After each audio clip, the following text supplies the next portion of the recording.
Glória a Deus, paz do Senhor, amados. Amém. Estão animados? Amém. Glória a Deus. Estamos trabalhando sobre discipulado dentro de uma fundamentação bíblica de aconselhamento relevante e inclusão eficaz. Ok. Nós estamos num seminário, uma conferência de evangelização, de discipulado. Então temos um formato mais de estudo bíblico e não exatamente pregação. E eu gostaria que os irmãos estivessem acompanhando. No telão é basicamente um resumo da apostila que vocês estão utilizando. Chegou hoje para vocês, com esboço de tudo aquilo que nós estamos trabalhando. Ontem nós aprendemos muita coisa importante. Aprendemos, por exemplo, que uma igreja, para ser relevante, não pode ser uma igreja para dentro, uma igreja centralizadora. A igreja relevante é aquela igreja que pensa a partir da sua matriz, mas ela pensa para fora. Tudo o que acontece dentro, acontece com o foco, com o propósito de nos preparar, de nos qualificar, mas o lugar que a igreja cumpre a sua missão não é dentro do templo, não é dentro das quatro paredes, é fora das quatro paredes. O ministério de Jesus é um ministério marcado pela atuação fora do ambiente religioso. Jesus poucas vezes esteve em Jerusalém. Quando ele foi para Jerusalém só deu problema. Só deu problema. Porque em Jerusalém está marcada pela religiosidade, pelo ativismo religioso. E Jesus, ele não veio para cumprir uma agenda religiosa. Ele não veio para cumprir um programa religioso. Muito pelo contrário.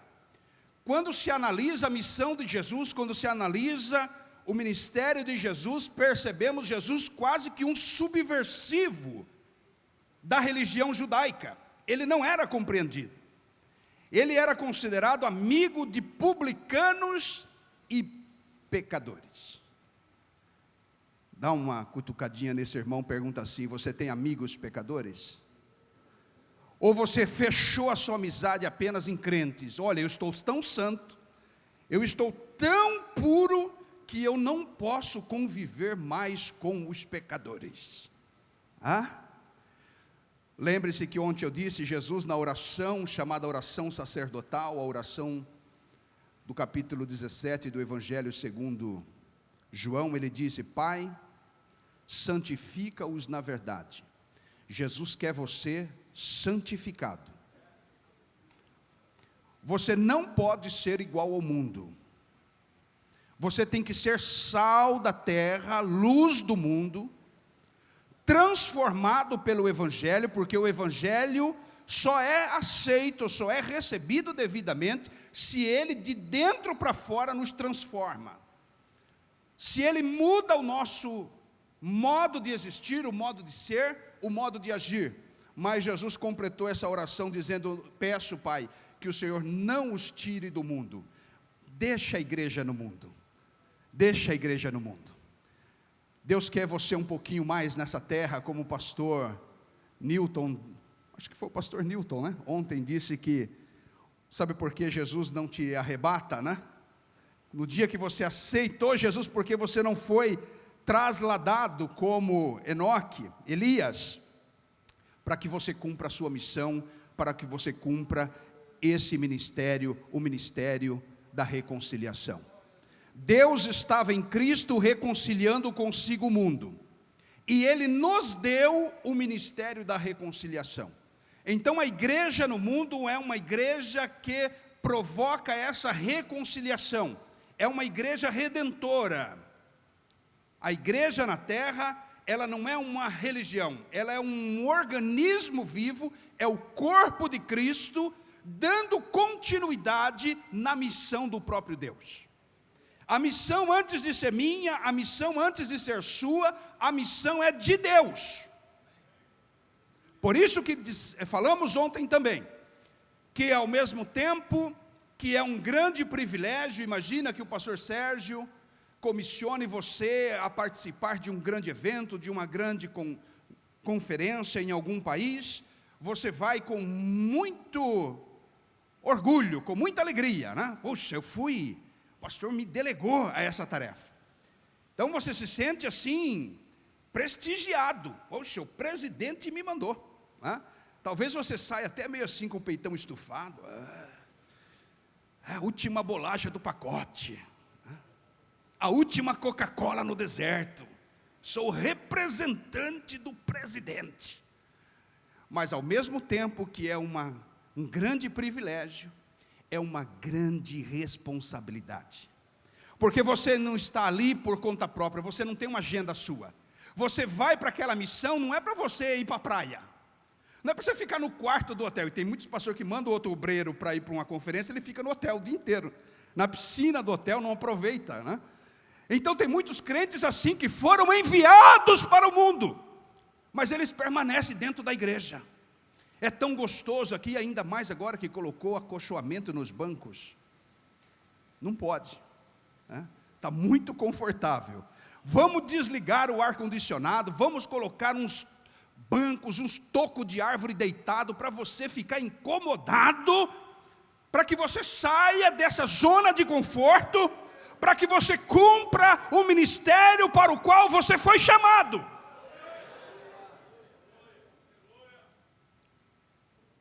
Talvez a gente chegue um dia ainda. Você já foi no shopping que tinha aquelas cadeiras assim que você senta nela, você vai colocando nota de 5, de 2, de 10, né? E aí saem umas mãozinhas assim, aperta seu corpo, faz massagem em você. Você fica até arrepiado. É muito confortável. Mas você não está aqui para ficar confortável, você está aqui para ficar incomodado, porque a missão é grande. Há uma demanda, há uma chamada para você, há uma necessidade de você atravessar o mar, há uma necessidade de você ir para o outro lado do barco. Quando nós olhamos para o ministério de Jesus, nós vemos o ministério de Jesus acontecendo fora das quatro paredes, o ministério de Jesus acontecendo fora daquele ambiente religioso, porque ele tinha uma missão a cumprir. Abra essa passagem bíblica, Marcos capítulo de número 5, versículo do 1 ao 14. Veja, amados, que Jesus estava num grande sucesso da sua missão. Se tem alguém que teve um ministério de sucesso, essa pessoa foi Jesus. Aonde ele ia, diz a palavra de Deus, que uma grande multidão o acompanhava, uma grande multidão o cercava. Você está aí com o texto aberto, Marcos capítulo de número 5, conta uma história extraordinária. Agora, se você voltar um pouquinho, ainda no Evangelho de Marcos, no capítulo de número 4, veja o que diz. Eu pedi para que você abrisse em Marcos capítulo 5, a partir do verso 1, mas volte um pouquinho e leia o que está escrito no verso 1 do capítulo 4, diz assim: voltou Jesus a ensinar à beira-mar, e reuniu-se numerosa multidão. Se você fala multidão, já deve ser bastantes pessoas, mas numerosa multidão é uma ênfase de que, de fato, havia uma superlotação no ministério de Jesus. Diz assim: e ele de modo que entrou num barco, onde se assentou, afastando-se da praia, e todo o povo estava à beira-mar na praia. Assim lhes ensinava muitas coisas por parábolas no decorrer do seu doutrinamento. Então veja, amados, Jesus tinha um ministério de sucesso. Quem é que não gosta, quem é que não quer ser pastor de uma grande igreja? Quem é que não quer, quem é que não gosta de ser pregador de grandes multidões? Alguns têm esse privilégio de pregar para grandes auditórios, para grandes concentrações de pessoas, e no caso de Jesus, o ministério de Jesus era marcado por este sucesso, Mas a grande diferença entre Jesus e o meu ministério, entre Jesus e o ministério de cada um de nós, é que Jesus não se iludia por número, Jesus não se iludia pelo sucesso do seu ministério. Jesus tinha um propósito, e aqui no capítulo 5 deste evangelho, diz assim, entremente, se você olhar um pouquinho antes, diz que Jesus saiu do meio da multidão. O sucesso era tão grande da sua missão, que ele ficou esgotado. Meus irmãos, muito cuidado com o sucesso. O sucesso nos esgota. O sucesso nos leva a um nível de estresse. Nós não podemos restringir o nosso ministério às grandes multidões. Diz que Jesus entrou no barco, deitou, colocou o texto fala isso, colocou um travesseiro na polpa do barco. E eu acho curiosa essas narrativas bíblicas, porque ela mostra Jesus humano demais. Mostra Jesus como eu, mostra Jesus como você, uma pessoa que tem debilidades físicas, que tem limitações físicas. Você não é um super-homem, você não é uma super-mulher, você não é um super crente, você não é super espiritual. Você só precisa se concentrar na missão que Deus deu para você, na missão que Deus confiou para você. Do outro lado do mar, amados, havia um homem que precisava ser acolhido, que precisava ser socorrido pelo Senhor Jesus. Ele entra no barco, ele deixa a multidão, atravessa o mar, e aí o texto do capítulo 5 diz que ele vai ao encontro. E o que eu acho extraordinário neste versículo, nessa leitura, e eu não vou fazer aqui uma pregação sobre este caso em particular, mas eu quero destacar para você como Jesus deixou a multidão, e Jesus foi atrás de um gentil, Jesus foi atrás de um endemoniado, se tornou o mais famoso endemoniado do ministério de Jesus, tendo sido possuído por 6.000 demônios. Eu não sei se você é tão espiritual quanto eu, que espiritualiza tudo, mas você viu que tinha uma tempestade aqui no meio do mar? Tentou naufragar o barco. Muitas vezes, meus irmãos, Satanás precisa fazer um movimento, colocar um impedimento para que você não chegue do outro lado do mar, para encontrar uma pessoa que precisa de libertação, uma pessoa que precisa encontrar o libertador. Jesus atravessa o mar, uma grande tempestade se abate sobre os discípulos nesse caminho. E a gente pode perceber que muitas vezes, para sair do sucesso e ir ao encontro de um alvo de Deus, que para nós não representa nada, nós encontramos muitas dificuldades. Mas quando você está focado na visão, você vai chegar do outro lado, e você vai libertar uma pessoa, você vai ganhar uma pessoa, você vai acolher uma pessoa, você vai incluir uma pessoa. E Jesus, se você olha para esse texto, você vê exatamente isso. Ele cumpre essa libertação desse homem. Agora vá comigo no versículo de número 21. A leitura desse texto, depois você faz em casa, é a libertação desse endemoniado de Gadara. Mas o versículo de número 21, veja como é curioso o texto bíblico, amados. Diz que tendo Jesus voltado ao barco, ou seja, Jesus de fato, nós percebemos nessa leitura, que de verdade Jesus atravessou o mar, Jesus enfrentou tempestade, Jesus enfrentou 6.000 demônios, porque Jesus estava preocupado com uma pessoa, que precisava ser libertada do outro lado, precisava ser transformada no evangelho, precisava ser transformada num missionário do outro lado do mar. Amados, do outro lado do mar, do outro lado, há pessoas que precisam ouvir o evangelho. O modelo de missão de Jesus é este modelo, é um modelo focado em alvos. E quando nós olhamos para essa situação, nós vemos, portanto, que Jesus tinha um foco na sua missão. E Jesus tinha atenção coletiva, e nós não estamos falando nada aqui contra a igreja local. A igreja local precisa existir. Nós temos, pastor Juari, hoje convivido com uma geração de desigrejados, de crentes que não querem submissão pastoral, que não querem se relacionar numa igreja local, mas a igreja local é o domicílio espiritual, aonde será trabalhado os seus dons, aonde você desenvolverá suas habilidades para atender esta grande vocação. Mas a grande multidão, esse aglomeramento de pessoas não pode ser a nossa única atenção. Então, quando olhamos para Jesus, nós olhamos que Jesus tinha um objetivo, e o seu objetivo não se resumia apenas a multidões, a projetos grandes, porque no reino de Deus, aquilo que para você é muito importante, para Deus não é importante, e aquilo que para Deus é importante, para você pode passar despercebido.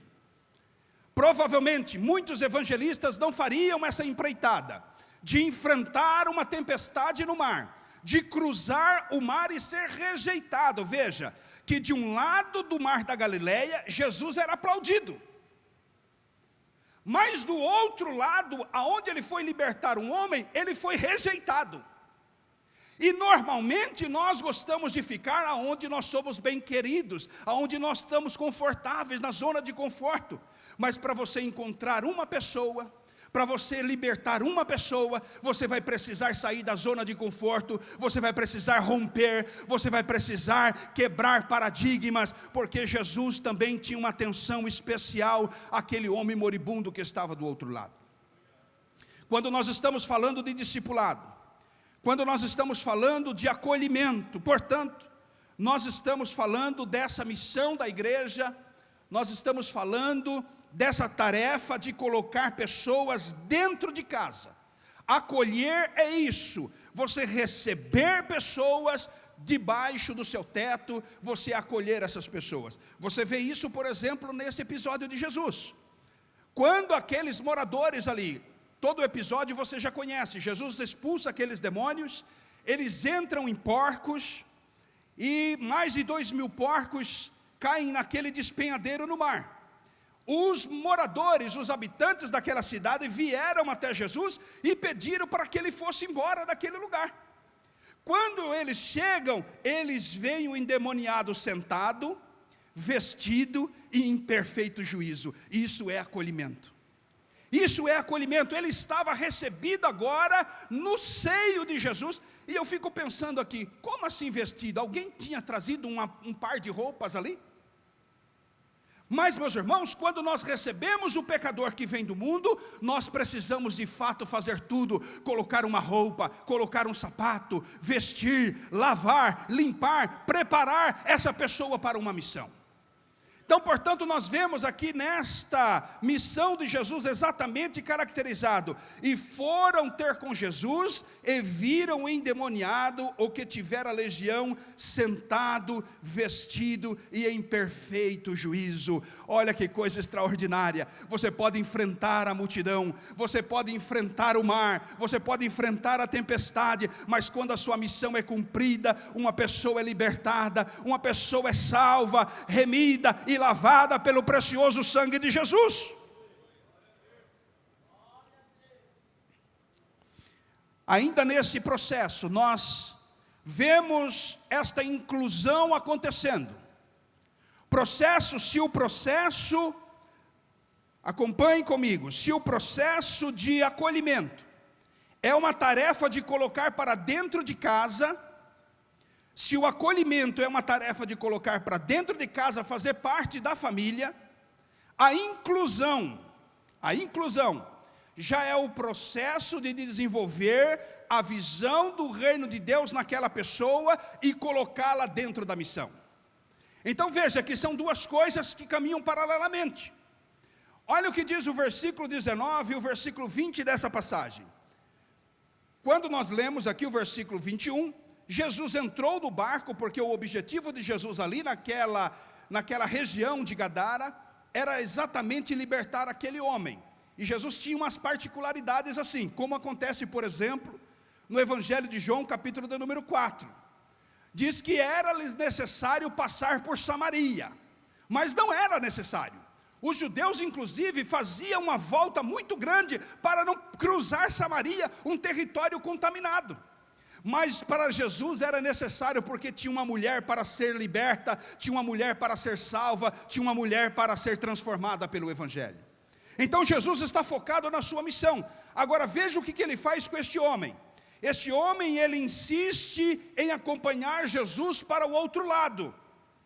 Mas do outro lado não havia necessidade de mais obreiros. Isso é muito interessante. Porque Jesus já atravessou o mar com os 12. E agora Jesus está voltando para a margem original do barco, do mar da Galileia, com os seus 12. E esse homem agora quer acompanhar Jesus. Jesus falou, não. Eu já tenho obreiro demais do lado de cá. Nós temos obreiros demais já em Joinville, meu irmão. Agora é preciso enviar obreiros para o outro lado. É preciso comissionar pessoas ainda onde Cristo não foi anunciado, aonde o Evangelho ainda não foi semeado. O que Jesus fala para esse homem? Olha, vai para a tua casa, para os teus. Jesus devolve ele no seio familiar, dizendo, vai para a tua casa, vai para os teus e anuncia-lhes grandes coisas o Senhor te fez, e como teve misericórdia de ti. E olha a resposta desse homem. Tudo isso é muito interessante. Se tivéssemos tempo, poderíamos explorar tudo isso. Diz que ele foi e começou a anunciar em Decápolis, com grandes coisas Jesus lhe fizera, e todos se maravilhavam. Então veja só, Jesus está numa grande multidão de um lado do mar da Galileia, com os seus discípulos, com todos aqueles que o amavam, que seguiam o seu ministério. Jesus deixa essa zona de conforto, atravessa o mar, enfrenta a tempestade, por causa de um homem do outro lado. Liberta o homem, é rejeitado naquela região. E agora o homem libertado, Jesus deixa ele ali como um pregador do Evangelho, deixa ele como um evangelista entre povos não alcançados. Essa região hoje é chamada de região Deis, é o sul da Jordânia. E nós podemos até deduzir que este homem, portanto, foi o primeiro missionário transcultural da história do cristianismo. Ele agora trabalha ali, aquela região era uma região, a Decápolis era uma região governada por Roma, eram províncias romanas, com povos pagãos ali, tanto que eles criavam porcos, né? Um costume que não tinha entre os judeus. Agora Jesus deixa este homem para ele cumprir o seu chamado, para ele cumprir o seu ministério. Então veja só, quando nós estamos falando de evangelização, nós estamos falando de prioridade. Provavelmente, se fosse eu no lugar de Jesus, eu ia querer esse homem junto comigo, porque ele ia virar propaganda do meu ministério. Olha esse homem, do outro lado eu libertei ele, e ele se tornou um grande pregador do Evangelho. Ele foi liberto de 6.000 demônios, e ele serviria de grande propaganda para o meu ministério. Mas Jesus prefere deixar esse homem cumprindo a sua missão, aonde havia maior necessidade. Então, quando nós vamos olhando esses textos, nós vamos percebendo que é preciso seguir o modelo de Jesus. É preciso seguir o modelo. Jesus é o modelo que nós precisamos seguir. Então, em Jesus, nós encontramos um modelo de autossacrifício. Quando você olha para Jesus, Jesus então está cortando na carne, Ele está pagando o preço para cumprir o seu ministério. A nossa missão, amados, precisa ser uma missão do sofrimento. Infelizmente, nós somos uma geração não acostumada ao sofrimento. Resiliência é uma qualidade que está faltando nessa geração. Qualquer dor de cabeça nós faltamos no culto. Qualquer unha encravada, você já não pode fazer a obra de Deus. É uma geração de crentes acostumados a um conforto, ao bem-estar. E você não pode cumprir a sua missão, você não pode pagar o preço no discipulado, porque o discipulado é você gastar tempo com as pessoas, é você se auto-sacrificar por elas. O meu mandamento é este, que vos ameis uns aos outros, assim como eu vos amei. Ninguém tem maior amor do que este, de dar alguém a sua vida pelos seus amigos. Portanto, Jesus é aquele que se sacrifica por mim, que auto-sacrifica por você. Se você quer fazer parte deste grande movimento de discipulado, tenha certeza que você vai ter que gastar tempo com pessoas, você vai ter que se sacrificar, você vai ter que gastar horas de cuidado, adotar um novo convertido, adotar uma alma. Até como falávamos hoje no almoço com o pastor Sérgio, ainda há o costume em algumas igrejas, de quando uma pessoa levanta a mão, aceita o evangelho, o pastor pergunta: quantos aqui vão adotar esta alma aqui para cuidar dela? É exatamente isso, é um auto-sacrifício. O modelo do ministério de Jesus tem essa marca. Você precisa rever as suas prioridades. Agora, nós somos uma geração super ocupada, uma geração super distraída com milhares de coisas. E quando você pensa nesse detalhe, de que fazer discipulado, de que você acolher pessoas, isso vai exigir de você renúncia, vai exigir de você cortar na própria carne, vai exigir de você sofrer com os que sofrem. Você, portanto, então começa a desanimar da sua missão. Mas o modelo do sacrifício de Jesus, o modelo do ministério de Jesus, é um modelo de autossacrifício, e não existe missão, não existe discipulado, se você não estiver disposto a dedicar-se em favor da outra pessoa. Você vai ter que gastar um pouco das suas horas em cuidado com outras pessoas. O modelo de amizade de Jesus também era o modelo da missão de Jesus era um modelo de amizade. Infelizmente hoje, amados, eu não sei aonde que isso nasceu, mas nós temos fazemos uma leitura, talvez incorreta, pastor, do Salmo de número 1. Porque nós lemos lá o que no Salmo 1? Bem-aventurado o varão que não anda segundo o conselho dos ímpios, que não se detém no caminho dos pecadores, e que não se assenta na roda dos escarnecedores. Agora olha o que Lucas capítulo 7, verso 34 fala a respeito de Jesus. Veio o Filho do Homem que come e bebe, e dizeis: eis aí um comilão e bebedor de vinho, amigo dos publicanos e dos pecadores. Então nós estamos diante de um paradoxo. Como que nós vamos nos relacionar com pecadores sem sermos pecadores? E você pode perceber que você tinha dezenas de amigos não crentes, mas desde o dia que você aceitou a Jesus, você fechou a sua agenda, você já não recebe mais ninguém em casa, você já não tem mais amizade com descrente, e a amizade é o ponto de partida para o relacionamento. Nós cortamos as nossas amizades. Portanto, a melhor interpretação que nós podemos dizer, é claro que Jesus aqui não está sendo influenciado por eles.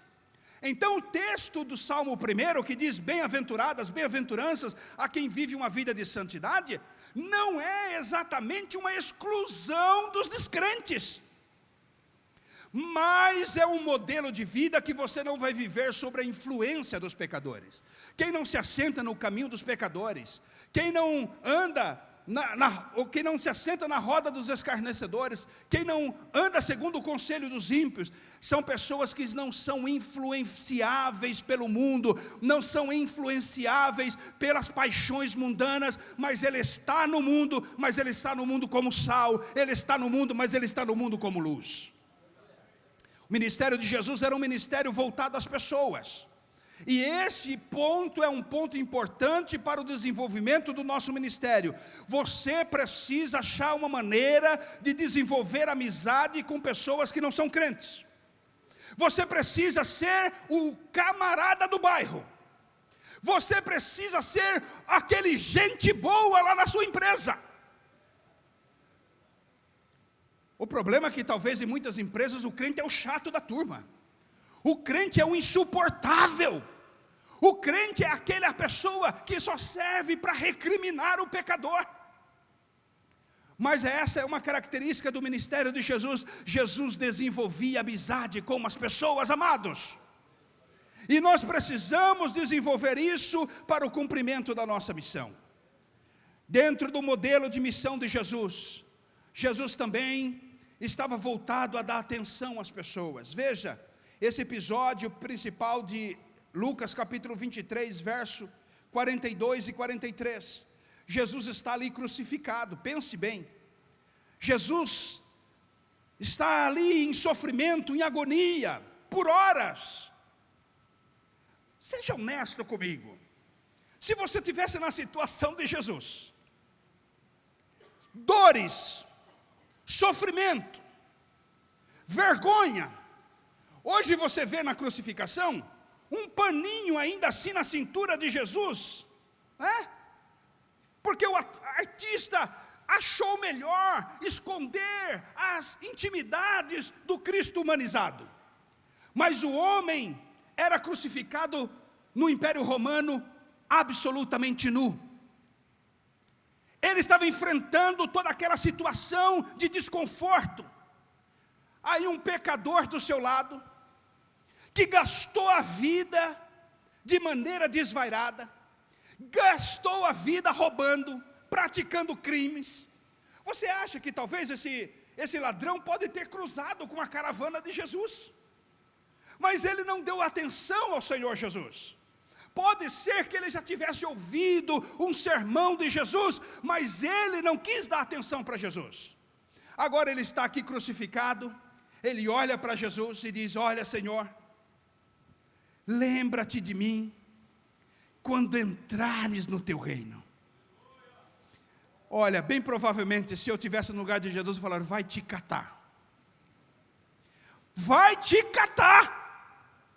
Você não se enxerga, cara. Olha a situação que nós estamos. Você teve tempo, durante quase 4 anos eu preguei aqui. Agora olha a situação que eu estou. E você vem falar para quando eu entrar no meu reino, eu lembrar de você. Ele não tinha nem esperança que Jesus atendesse, porque ele joga essa bênção para o futuro. Quando entrares. Ele acreditava que Jesus reinaria, que Jesus era o Messias, mas que o reino seria um reino futuro, porque ele estava vendo que Jesus ia morrer. Jesus, com o maior carinho do mundo, Jesus volta-se para aquele homem.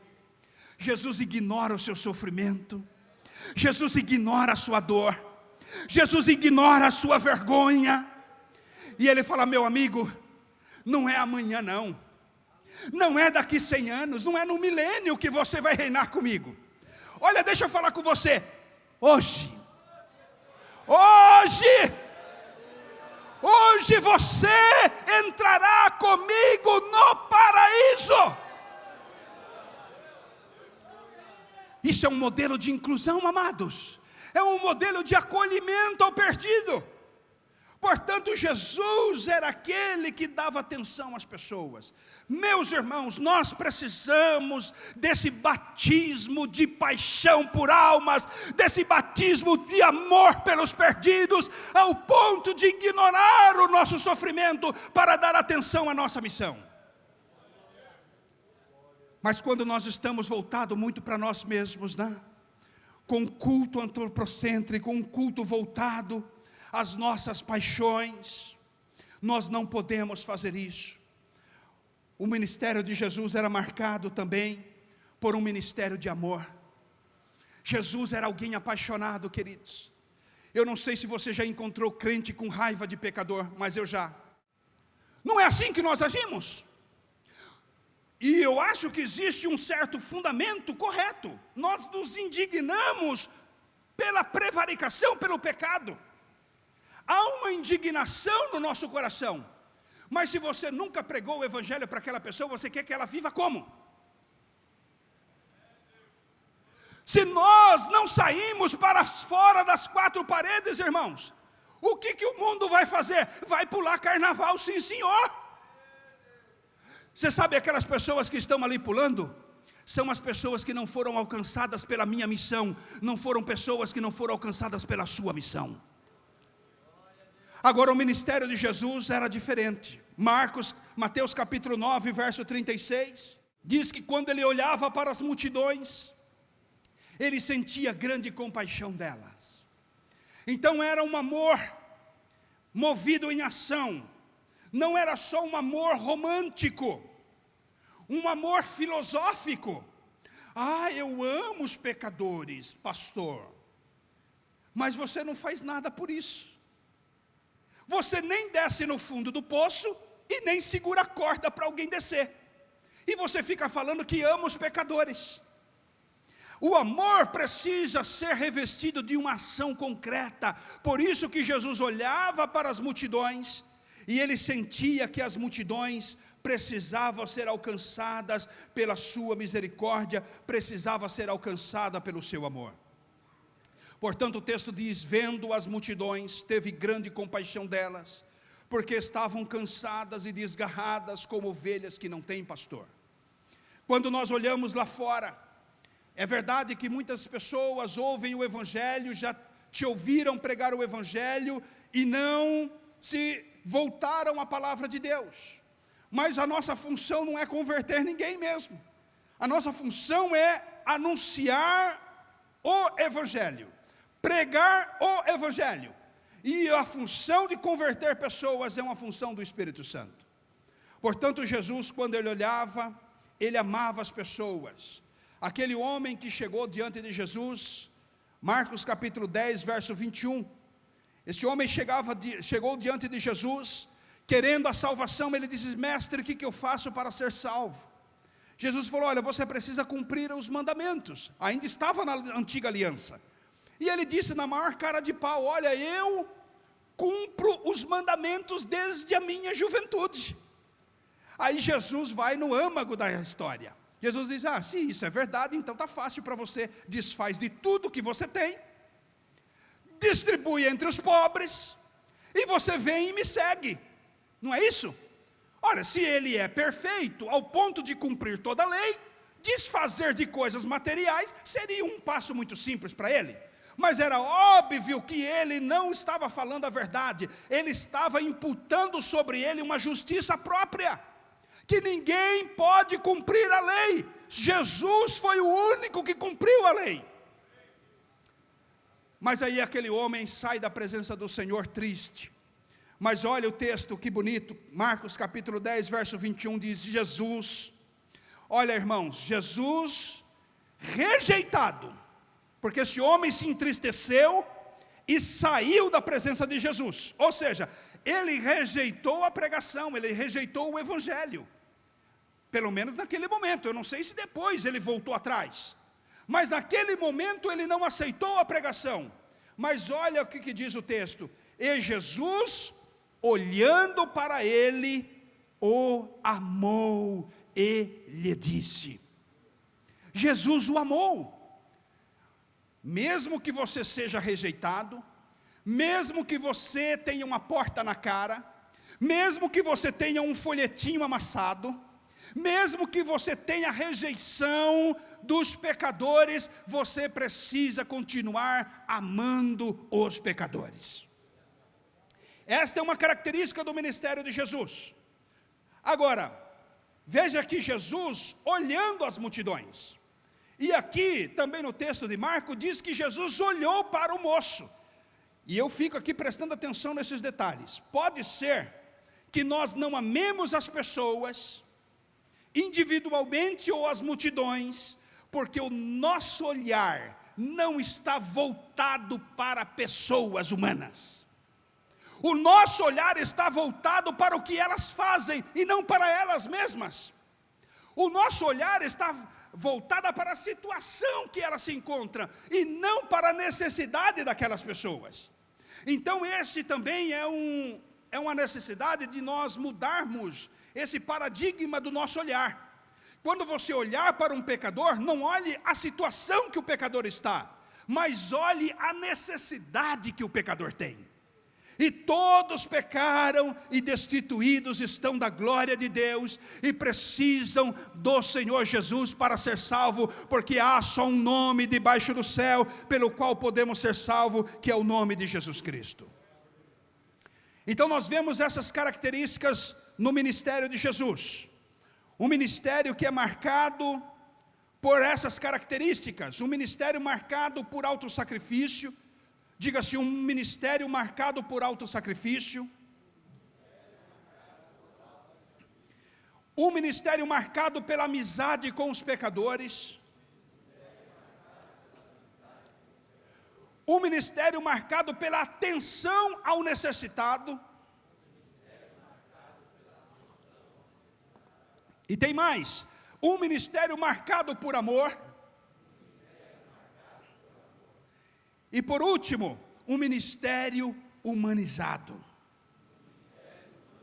Jesus, João capítulo 1 diz assim: no princípio era o verbo estava com Deus, e o verbo era Deus. Ou seja, Jesus é Deus. Mas o versículo de número 14 diz que o verbo se fez carne e habitou entre nós. O verbo se fez carne e habitou entre nós. E nós só podemos ver a glória do verbo encarnado, do unigênito do Pai, com a encarnação. Mateus capítulo 11, verso 29, Jesus também fala a respeito de si mesmo. Aprendei de mim que sou manso e humilde de coração, e encontrareis descanso para as vossas almas. Meus amados, a missão da igreja, ela é o corpo místico de Cristo, mas a igreja tem que ser formada de pessoas comuns. A igreja precisa ser um ambiente acolhedor. A igreja precisa ser um lugar que o pecador possa se encontrar no nosso meio. A igreja precisa se humanizar.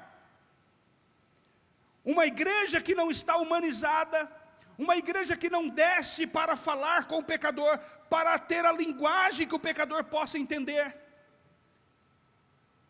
não é uma igreja que consegue cumprir a sua missão. Veja, Jesus, ele passou por esse processo.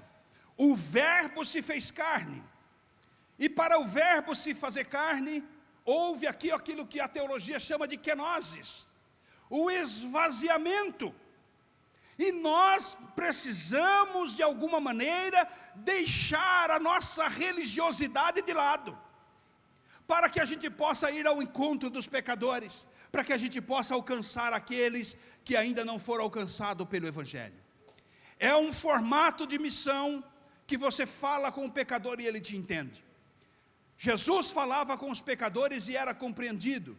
Quando Jesus falava, inclusive eles diziam: ele fala como tendo autoridade, não como os escribas. Então a nossa missão precisa ter essa característica, uma característica de humanização. Você ir ao encontro de pessoas de uma maneira e com uma mensagem que elas compreendam. E muitas vezes nós vamos com todo o nosso evangeliquez, muitas vezes nós vamos com todos os nossos paramentos, todas as nossas sofisticações, e o pecador fica sem entender o que é isso. É uma nova religião, isso é uma nova cultura que esse povo está trazendo para nós, quando que na verdade você precisa levar só o Evangelho. E o Evangelho é que vai trazer a pessoa a conversão, é o Evangelho que vai trazer a pessoa a regeneração, ao novo nascimento. O grande risco que nós temos aqui é nós estarmos levando a nossa religião para as pessoas e não o Evangelho de Jesus. E quando o Evangelho, ele vai acompanhado de toda essa roupagem religiosa, com todos esses acessórios religiosos, o Evangelho fica desfigurado e não é a semente da boa notícia de Deus ao coração do pecador. Portanto, esse modelo de humanização de Jesus é um modelo que precisa ser seguido pelos seus discípulos, e é por isso que Paulo aos Romanos, capítulo 8, verso 29, diz assim: porque os que dantes conheceu, também os predestinou, para serem conformes à imagem do seu Filho, a fim de que ele seja o primogênito entre muitos irmãos. Veja que há um segredo nessa passagem. Aqueles que também dantes conheceu, também os predestinou para serem conforme a imagem do seu Filho. Portanto, o modelo de missão de Jesus tem que ser o modelo da igreja, tem que ser o meu modelo como discípulo, tem que ser o meu modelo de missão. A mesma missão, o mesmo formato, tem que ser o meu formato. Veja que Paulo também, aos Coríntios capítulo 11, verso 1 diz: sede os meus imitadores, como eu sou de Cristo. Portanto, você precisa ter esse modelo de missão, encarar esse desafio. Nós somos chamados para ser exemplos. Passagens como essa de Pedro, que nos mostra: apacentai o rebanho de Deus em que entre vós estáis, tendo cuidado dele, não por força, mas voluntariamente, nem por torpe ganância, mas de ânimo pronto, nem como tendo domínio sobre a herança de Deus, mas servindo de exemplo do rebanho. Portanto, nós somos chamados para ser o exemplo, nós precisamos reproduzir a missão de Jesus. Então, a minha missão não é feita da maneira que eu faço. A minha missão deve ser uma continuidade da missão de Jesus, com as mesmas características. Senão eu estarei fazendo uma outra coisa, menos a missão da igreja. E a missão de Jesus, como nós vimos acima, elas, portanto, estão marcadas para ser esse lugar de benefício, esse lugar de encontro, esse lugar em que nós podemos ser alcançados pelo Evangelho, sermos alcançados pela palavra de Deus. Então nós podemos concluir dizendo que a igreja é uma família, em que as pessoas são recebidas, com aquelas características do ministério de Jesus. A pessoa é inserida no nosso meio, precisa ser bem recebida. Para isso tem todo o trabalho da igreja local, a recepção. Eu já sei que vocês fazem aqui um trabalho extraordinário de ligar para a pessoa, marcar uma visita, não é assim? E aí vai lá o discipulador e começa a fazer um trabalho com essa pessoa, mas esse trabalho não para. Quando completa as lições aqui do discipulado para o Brasil, essa pessoa precisa estar inserida na vida da igreja e já começar dando os frutos e conduzindo outras pessoas para a glória de Deus. Então esse é um processo contínuo, em que nós não podemos desligá-lo em qualquer momento. Mas a igreja tem essa característica de uma família. E numa família, amados, qual que é uma característica da família? Na família você fica sem camisa dentro de casa, você anda descalço, você senta lá no sofá e coloca o pezão para cima lá no puff. Não é assim? Você deixa as coisas meio que jogadas, ou seja, você está tão à vontade dentro daquele ambiente chamado família, que você vive a intimidade da família. O pecador, quando está no nosso meio, dentro do processo de discipulado, o processo de acolhimento, o processo de inclusão, ele precisa sentir esse bem-estar no nosso meio. É bem provável que muitos daqueles que não estão entre nós, é porque nós não conseguimos passar esse bem-estar, eles não foram acolhidos de uma maneira apropriada, porque a igreja, de alguma maneira, contou aquela pessoa como mais um número, contou aquela pessoa como mais um visitante, e perdeu a oportunidade de transformá-la num discípulo, acolhê-la no seu seio. A igreja é um lugar de socorro também. Obviamente, muitas pessoas aceitam o Evangelho e estão vivendo uma vida estável. Estão empregadas, têm boa família, têm boa saúde, ouviu o Evangelho e se converteu, porque também a salvação não é só para quem está numa desgraça, a salvação é para todos os homens. Todos pecaram e destituídos estão da glória de Deus, mas uma boa parte daqueles que estão chegando ao Evangelho, daqueles que estão sendo chamados para o Evangelho, eles estão sofrendo, eles estão despedaçados, como Jesus olhou para a multidão e viu a multidão como ovelhas que não tinham pastor. Agora nós também precisamos chorar com os que choram, precisamos nos alegrar com os que se alegram, e precisamos, essa frase de Romanos 12, sede unânime entre vós. Unanimidade fala de foco, unanimidade fala de um só propósito, de um só objetivo. Se uns ficarem puxando para um lado, outros puxando para o outro, não há unanimidade. Unanimidade é quando a força toda é colocada numa só direção. E vocês estão aqui com este foco do discipulado, o foco em ter pessoas transformadas pelo Evangelho. Então, se encaixa perfeitamente esse texto da palavra de Deus. Sede unânimes entre vós, com esse mesmo objetivo, com esse mesmo propósito de fazer pessoas para o reino de Deus. A igreja é um lugar também de moldar caráter das pessoas. A pessoa entra aqui dentro meio trapaceiro e sai daqui um juiz de direito. Ele entra aqui dentro meio lascivo e ele sai daqui um santo de carachinha. Precisa ser transformado, não pode permanecer aquele mesmo estilo de vida, e isso faz parte do processo do discipulado, em que a palavra de Deus precisa ser inserida no coração das pessoas. Eu estou falando isso porque nós também estamos vivendo uma geração de crentes lascivos, crentes carnais. Mesmo na nossa intimidade, nós precisamos preservar a santificação, sem a qual ninguém verá o Senhor. Portanto, o modelamento de caráter. Nós precisamos ser transformados, mesmo com os nossos temperamentos distintos, mas nós precisamos aprender de Jesus, que era manso e humilde de coração. E esse processo é o processo do discipulado.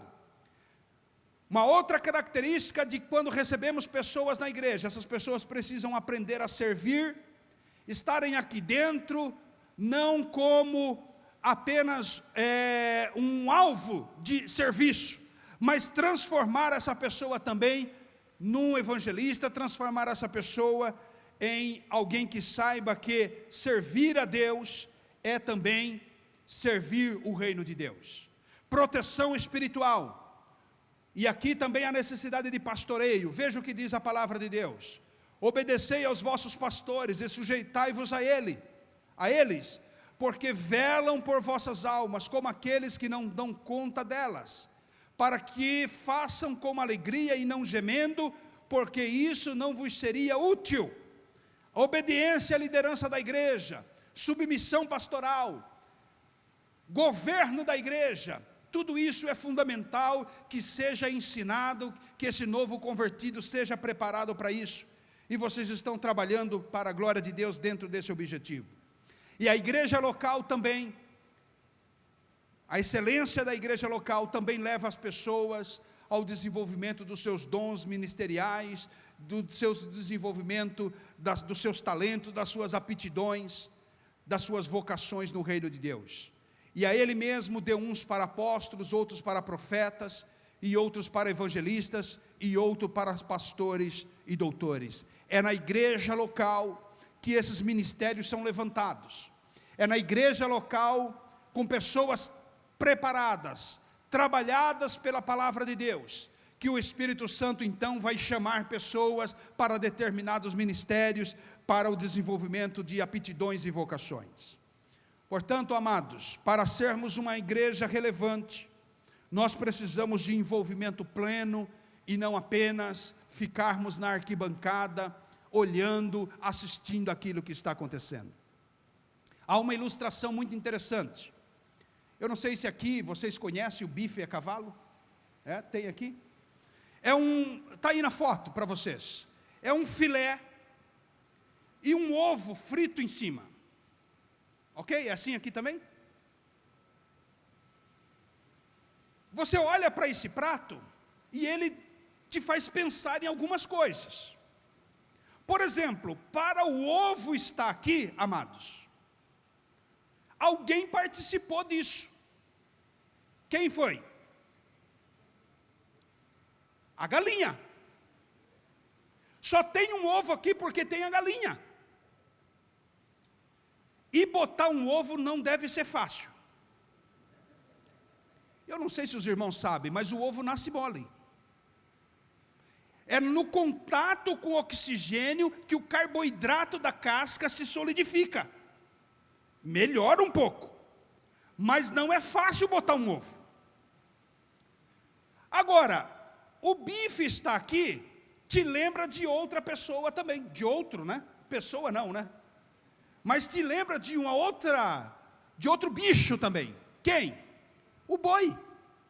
Agora o boi, não dá para você ir lá na fazenda, no pasto, ou vem cá, ô bezerrão, e tirar um filé dele. O boi precisa morrer para fornecer esse elemento do prato. Agora a galinha não precisa morrer. Isso aqui fala de duas características, amados: envolvidos ou comprometidos. O reino de Deus não precisa de pessoas apenas envolvidas.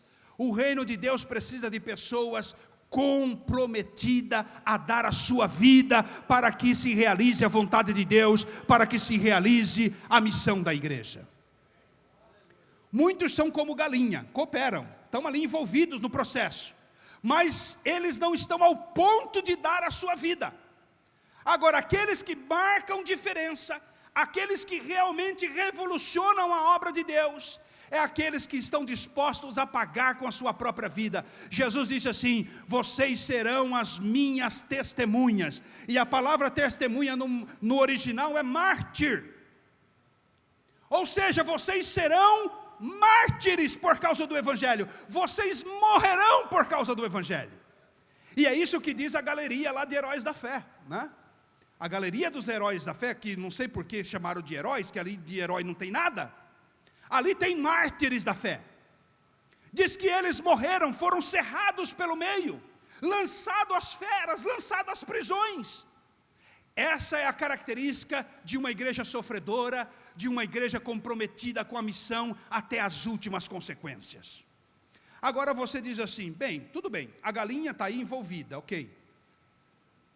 Ela precisa chegar ao nível do boi, do comprometimento, ok? Mas e o cavalo? O cavalo só aparece na fotografia, irmãos. O cavalo só coloca a cara na vitrine, no nome do prato. Ele não tem nada a ver com o prato. Amém? Fica em pé em nome de Jesus.